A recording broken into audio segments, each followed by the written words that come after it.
Leitura Bíblica Anual. Versão King James atualizada. Daniel 8. No terceiro ano do reinado do rei Belsazar, eu, Daniel, tive outra visão impressionante, a segunda que me ocorreu. E nessa minha visão parecia que eu estava na cidadela de Xuxã, Suzã em hebraico, situada na província de Elam. Na visão eu caminhava nas proximidades do canal de Ulai. Então levantei o olhar, e avistei diante de mim, em pé junto ao rio, um carneiro com 2 chifres. Os 2 chifres eram longos, mas um era mais comprido que o outro, entretanto o mais longo começou a se desenvolver algum tempo depois do outro.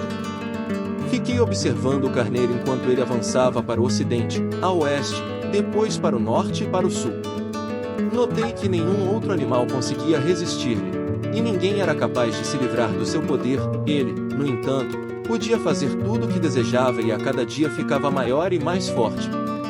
Enquanto eu fiquei refletindo sobre isso, de repente um bode, com um longo chifre entre os olhos, veio do ocidente, do oeste, percorrendo toda a face da terra, mas sem tocar no chão. Ele se voltou na direção do carneiro que tinha 2 chifres, o qual eu tinha observado em pé, parado diante do rio, e avançou contra ele com grande furor e violência. Eu o vi atacar furiosamente o carneiro, atingi-lo com muita força e quebrar os seus 2 chifres. O carneiro não conseguiu reunir forças para resistir-lhe, e o bode o jogou por terra e o pisoteou. Também não havia quem pudesse livrar o carneiro do poder e da cólera do bode.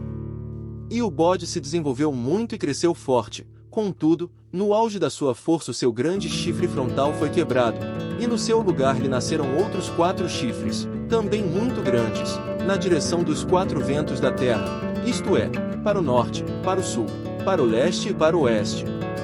E ocorreu que brotou-lhe também um pequeno chifre de um dos grandes chifres, e este cresceu muito para as regiões ao sul, para o oriente e também na direção de Tsebei, a terra magnífica. Israel cresceu assustadoramente, alcançou o exército dos céus, e conseguiu atirar na terra algumas das estrelas desse exército, e ainda as pisoteou.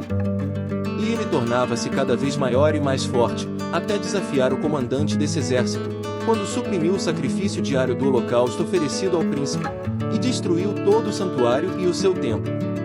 Todas as honrarias foram prestadas a esse grande chifre, o próprio exército lhe foi entregue, juntamente com o holocausto diário, por causa do seu poder e a vitória da sua rebelião. O chifre tinha sucesso em tudo o que empreendia, e a verdade e o direito foram lançados por terra. Então ocorreu que ouvi um Kadosh, ser angelical, que indagava a outro santo: até quando durarão os acontecimentos anunciados por esta visão? Até quando estará suspensa a verdadeira cerimônia do sacrifício diário e a rebelião abominável e devastadora prevalecerá? Até quando o templo ficará danificado? O exército do céu deverá se submeter ao poder do chifre, e ambos serão pisoteados. Então ouvi a resposta: todos esses eventos passarão em 2.300 tardes e manhãs, e então o Kodesh, santuário, será reconsagrado. Enquanto eu, Daniel, contemplava atentamente a visão que me fora dada e procurava compreendê-la, diante de mim surgiu alguém semelhante a um guerreiro. E ouvi a voz de um ser humano que vinha da direção do rio Ulai e bradou: Gabriel, revelai a este homem o significado da visão. Assim que ele se aproximou de onde eu estava, fiquei apavorado, e caí prostrado, com o rosto rente ao chão. Mas ele me acudiu e explicou-me: entendei, ó filho do homem, eis que esta visão se refere aos tempos do fim. Enquanto ele falava comigo, eu, com o rosto em terra, fiquei atordoado e em êxtase. Então ele tocou em mim e me ergueu. E, em seguida, me disse: eu te revelarei o que acontecerá nos últimos tempos da ira, porquanto todos esses acontecimentos pertencem ao tempo determinado do fim. Sendo assim, os 2 longos chifres que viste crescerem na fronte do carneiro representam os reis da Média e da Pérsia. Mas o bode peludo significa o rei da Grécia, e o grande chifre que lhe nasceu entre os olhos é o primeiro rei. Os 4 chifres que se levantaram no lugar do que foi quebrado, referem-se aos 4 reinos que brotarão da mesma nação, mas não com o mesmo poder dele. Então, no final do império deles, quando a rebelião dos ímpios tiver chegado ao seu extremo, um rei de semblante violento e cruel, mestre em astúcias, e capaz de discernir enigmas e mistérios se levantará. Ele se tornará muito poderoso, todavia sua majestade não virá de si mesmo, destruirá terrivelmente, sem a menor piedade, e terá êxito em todas as suas pelejas. Derrotará homens poderosos e exterminará o povo santo. Obstinado pelo sucesso, ele enganará muitos, e de todas as formas, com extrema arrogância se sentirá o maior de todos os homens. Destruirá uma multidão de pessoas que nele confiaram para viver em paz, e ousará se insurgir contra o príncipe dos príncipes. Contudo, ele será derrotado, mas sem a intervenção de mão humana. E, finalmente, quanto à visão das tardes e das manhãs que te foi comunicada, eis que é, de fato, verdadeira. Tu, porém, sela a visão, guarda segredo por hora, porquanto tudo isso se refere ao futuro distante. Eu, Daniel, fiquei vários dias exausto, abatido e doente. Depois, me senti melhor e comecei a tratar dos negócios do governo. Mas continuei muito preocupado com a visão, porquanto não conseguia compreender o seu significado. 1 João 2 versículos 7 a 17. Caros filhinhos, estas palavras vos escrevo para que não pequeis.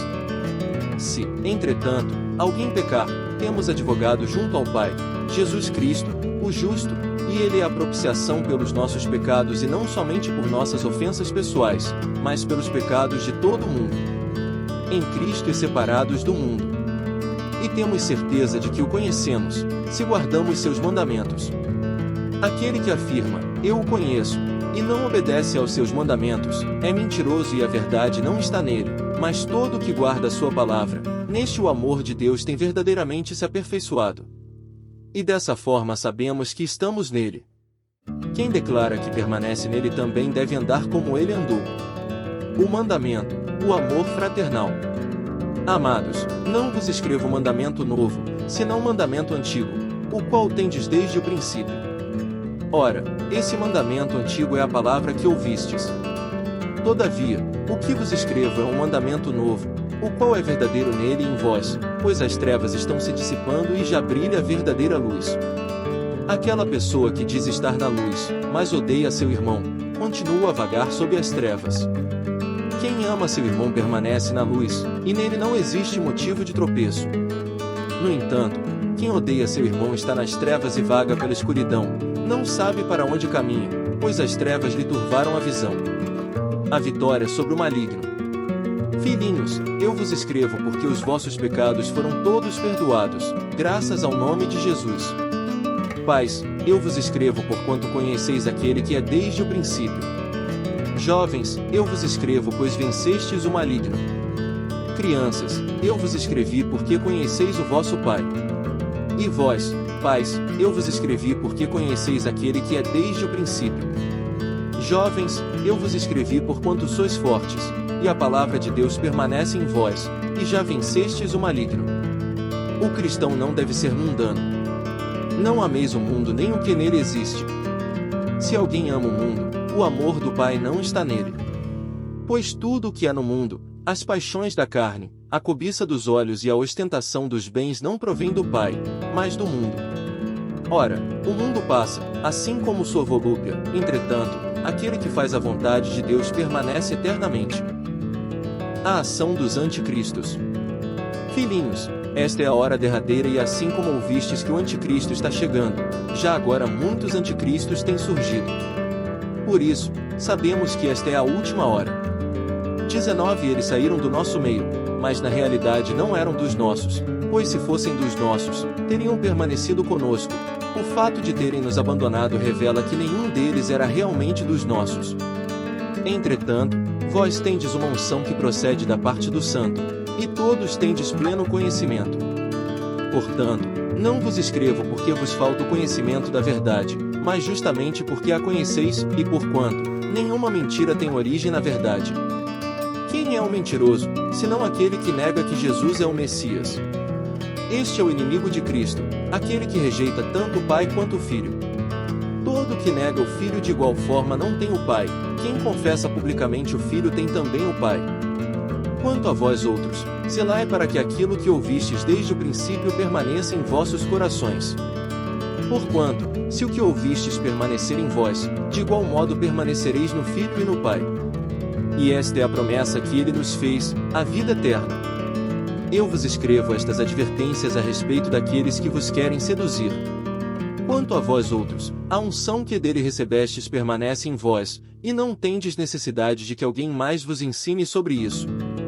No entanto, a unção que dele procede é verdadeira, não construída sobre a mentira, e vos ensina sobre tudo o que precisais saber. Permanecei, pois, nele assim como ele vos ensinou. Os verdadeiros filhos de Deus. Sim, queridos filhinhos, permanecei nele, para que tenhamos segurança quando ele se manifestar e não sejamos envergonhados diante dele na sua vinda. Se sabeis que ele é justo, tomai conhecimento também que todo aquele que pratica a justiça é nascido dele. Salmos 120. Cântico de peregrinação. Em minha aflição invoquei o Senhor e ele me respondeu.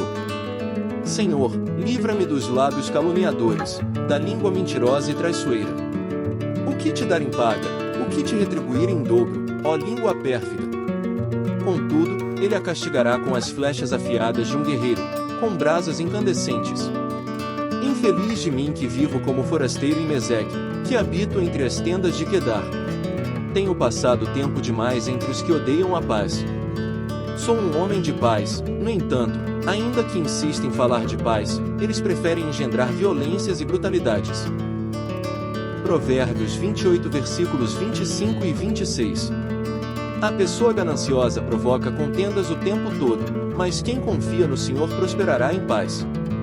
Quem confia apenas em si mesmo é insensato, porém quem caminha de acordo com a sabedoria, não corre perigo.